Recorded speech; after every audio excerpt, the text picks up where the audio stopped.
Update. Would I be the a-hole for straight up leaving and ghosting my fiancé after I found out she cheated? Original post. I, 28 male, have found out that my fiancé, 30 female of 2 years, cheated on me. We have been together for 6 years and in love with each other. At least that's how it was for me.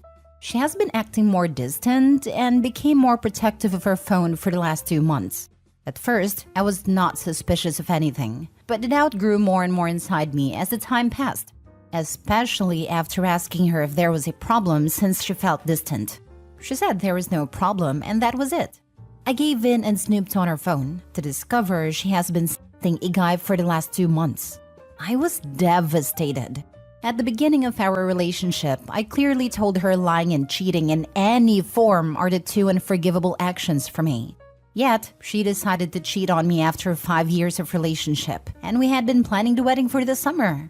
I'm not proud of that, but I checked the old messages as well, but there were no case of cheating other than this.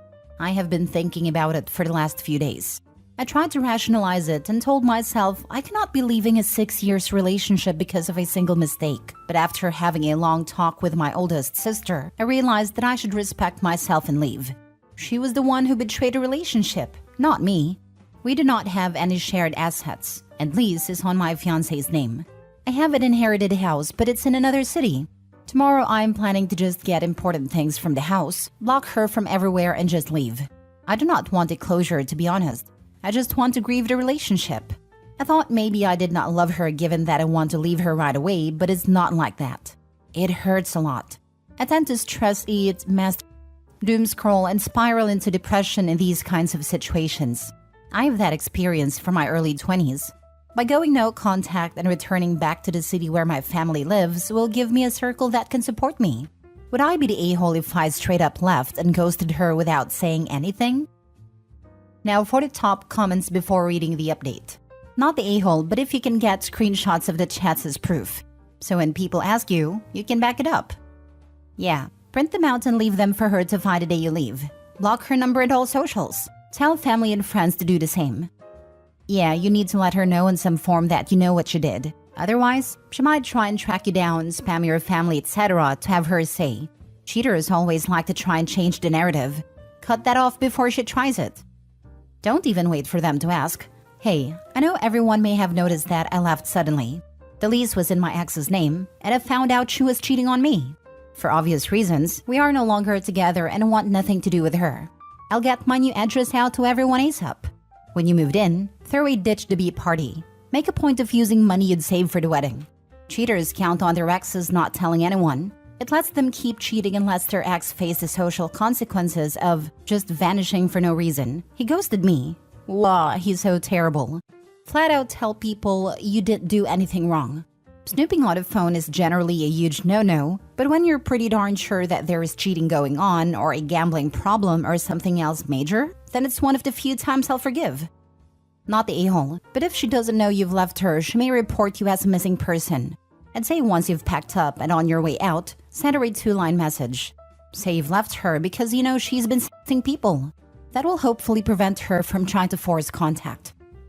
Don't send screenshots of other people's conversations. Just don't. There could be legal implications. Not a lawyer. Just leave. Message her parents and her wedding guests through the online wedding guest portal or text them, "Hi, I just discovered evidence of fiancé in a relationship with another man. Wedding is off. Grateful I found out before the wedding. Best to you all. Any costs of the wedding Miss Cheater can handle." Some people will take her side, but you can't fix that. Now for the update. Firstly, I will not spread screenshots in social media or anywhere. That's illegal and a low blow, even if it does not contain sexual parts. It's a private thing, and I'm not planning to use these unless she plays dirty. One of my sisters came early in the morning to take me after my fiancé left for the work, and we packed some small things. As the lease is on her name, I do not have furniture and stuff. We packed clothes, accessories, and other small and personal things. Her car is an SUV type, so we were able to fit most of the required things thankfully. I could not take the ring though. I left the keys under the flower pot and put a sticky on the refrigerator saying, "I know, bye." Drive took about 7 hours and we safely arrived to the inherited house. On the ride, I received countless messages and calls from unknown numbers but did not answer.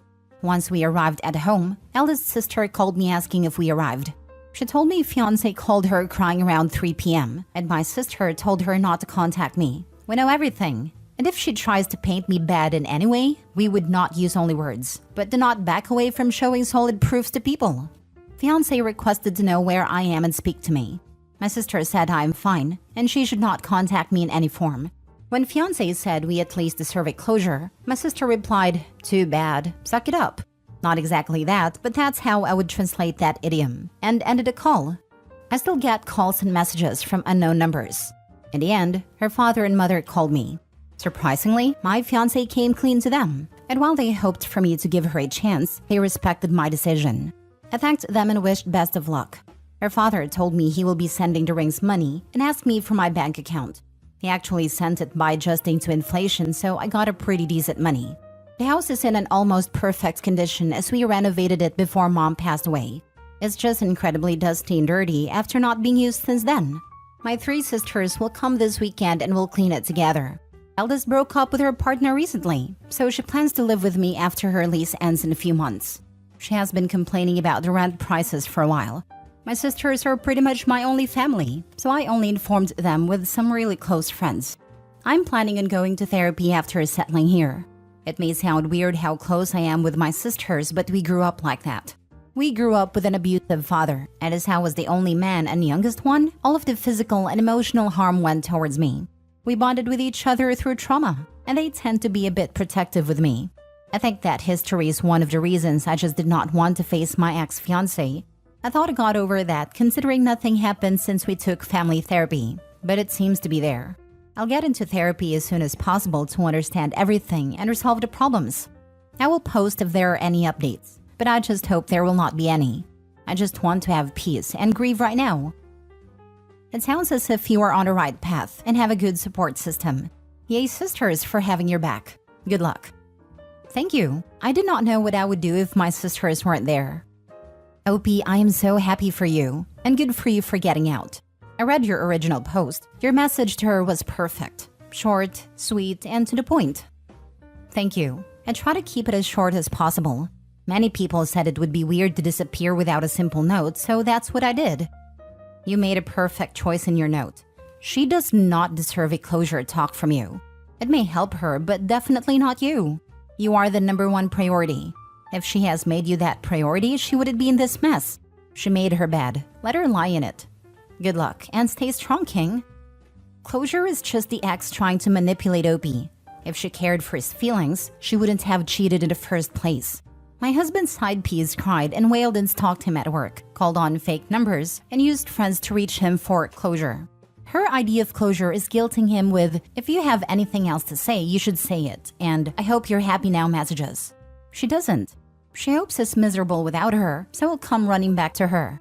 Good on OP for 1, not putting up with the cheating like I have, and 2, cutting her right off. She has nothing enlightening to say. Walk away and stay strong, OP.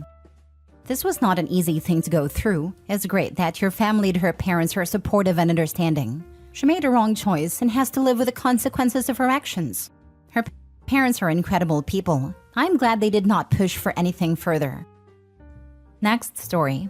Am I the a-hole for breaking up with my girlfriend because she slept with another guy while making me wait?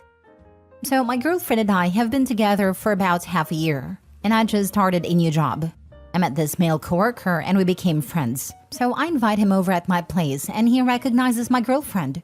We don't officially live together, but she spends a lot of time at my place. You can guess where this is going. After my coworker left, my girlfriend and I get to talking. Basically, she slept with him while dating me and made me wait. She said that our relationship was gonna be special and she wanted to wait, and that hook up with my coworker was just a one-night stand.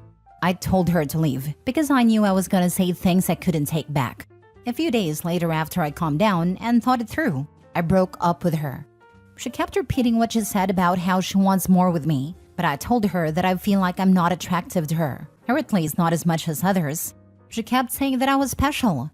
Basically, I said that I can't be that special if she preferred to sleep with a one-night stand than me. Edit, I don't think this counts as cheating. This happened within the first month of us dating. We became official after the first month or so. I 100% should have clarified with her if we were exclusive or not, so that's on me. Now for the top comments. Of course you're not the a-hole. Lol. OP not the a-hole. She had a one-night stand with a guy while dating you. She has issues. If she legitimately thinks it's okay to sleep with someone and then tell the guy she's dating you're special, all that's gonna do is make the guy feel like shit. If you want to sleep around, do so. But don't make excuses to someone you're dating while you're sleeping with other people. Going to make anyone feel like crap. Hey, I really want something long-lasting with you, but this guy can bang me hard right now, okay? Not the a-hole. I can never get the logic that you're a special boyfriend material, so I will make you wait, but we'll be banging some other guy during the waiting time. Wouldn't it be the same if a guy sleeps with 2 to 3 girls and comes back home to his girlfriend telling you are a special one? She was cheating. If OP was special as she claims, she would have kept her legs closed for OP before there was exclusivity talks. If a difference between keeping your legs open and closed is a tag called exclusivity is BS. It's funny, isn't it? Guy sleeps with a girl and says she means nothing and he's horrible, rightly so. Girl does it and it's all good? Let me translate it for you. I thought you're the type of guy who would commit to me, so I made you wait, and without a promise of that commitment equals I am not attracted enough to you to sleep with you. But there are guys who I'm attracted enough to just want sex with even without commitment. Those I will sleep with without any wait. Last story. Am I the a-hole for avoiding a friend after she tried to set me up with a single mother? I, 31 male, have been single for several years now. A fact that a friend of mine, Lily, 34 female, was aware of. I've always been passionate about my current job. During my training years, I became familiar with Lily, who admired how much I wanted to join the field, and we have been friends ever since. A few months ago, she reached out to me inquiring if I was still single and mentioned she has become friends with Sarah, 29 female, who had moved from a different state about a year ago and is in the same field. She asked if I would want to go on a date with her during the weekend. I didn't think much of it and agreed to meet Sarah over the weekend. After having a conversation with her, I was impressed by her intelligence, charisma, and the care she had for her patients. However, as the conversation went on, I discovered she had a child, which is a deal breaker for me. But I was already in the conversation, and a statement about her daughter came as an off-topic rather than me specifically asking for it. So I tried to listen to her without showing any change in my expression and continued the evening. Although I knew the date was over, I tried my best to keep the mood light because I felt so guilty for wasting her time, not to mention how she might have had to arrange for a babysitter and then go home to take care of her daughter who probably was already missing her. In the days following, Sarah messaged me a few times, expressing how much she enjoyed our dinner and attempting to engage in further conversation. Initially, I responded with as much positivity and professionalism as I could, but eventually I had to clarify that, despite enjoying our conversation, I preferred to maintain a professional relationship. I even helped her during a staffing shortage by sending some of my best interns to assist her. Although I appear sociable and confident, much of it is the result of my training. I get easily flustered and awkward, and this whole situation with Sarah just made me feel so bad that it led me to start ghosting Lily. A few months later, I saw Lily again for a work thing where she confronted me about my avoidance, suspecting something went wrong on the date. I said it was just due to work and staffing shortages, a response she clearly didn't believe, but she didn't press further due to the professional setting we were in, and she suggested we meet after work to discuss it further. Reluctantly, I met Lily at a coffee shop where I initially dodged the issue. However, she realized I was just avoiding the issue, so she said she just wanted to understand what happened and doesn't care why. So I told her that Sarah had a child, and I would never date a single mother, something that Lily already was very likely aware of. She didn't show any change in her expression and just changed the topic to something else. However, I'm still a bit mad at her for making me look like a jerk to Sarah, who probably would have been friends with me and an amazing addition to my contact list professionally if not for this messed up date. You are not an a-hole for not wanting to date people with children, but there was no need to avoid her for so long. You could have just informed her of your preference, since she obviously didn't know. I think you made this a way bigger deal than it needed to be. Your technique to handle the situation reeks of emotional immaturity and conflict avoidance. But it doesn't make you the a-hole, really. I don't think anyone is the a-hole here. Lily was aware though, if not directly, she knew about it indirectly. She knew I wouldn't date someone with children. She has always known my stance for not wanting kids, and I have been very vocal about it. There can exist a situation where she imagined my want for not wanting children is limited to just my own and not others. But knowing her, she wouldn't make a mistake like that. That is different. Her knowing and intentionally setting you up was crappy to both you and the person she set you up with. That is what I fear. She's not the type of person who would put me in a bad situation knowingly, and she has always had my best interest in mind. Even when I talked to her before the date, she seemed cheery and happy about setting up the date. I have no idea why she did what she did. You could just say you weren't feeling it, and that's it. No need to explain more to them. I should have done that in retrospect, but during the moment when she confronted me, I knew she was prying for details, and I just said what she wanted to know. Looking back now, I probably should have done this, and just bottled up everything, and it would have been for the best. However, the genie is out of the bottle, and there's nothing I can do to take it back. But it's a good lesson to remember for future instances for sure. Yeah, you don't say this kind of thing. It should have been simply not feeling it or no chemistry or one of those. But getting set up with a work-related person is always a bit of a minefield. It's just tricky. On the other hand, Lily knew it was a deal breaker and set the date up anyway. Maybe this negative experience will teach her not to set people up who will never work out. The point of dating is to find someone compatible. You spend time with someone and see how it goes. You discovered that was the case with Sarah. Nothing wrong with that. I'm not going to say you're an a-hole, but your response is ridiculously immature. I thought I was advising for teens Reddit. You could have told Sarah that you're not interested in pursuing a romantic relationship when there is a child involved. You may have become friends. At least you could have maintained a professional relationship. And the drama with Lily was completely avoidable.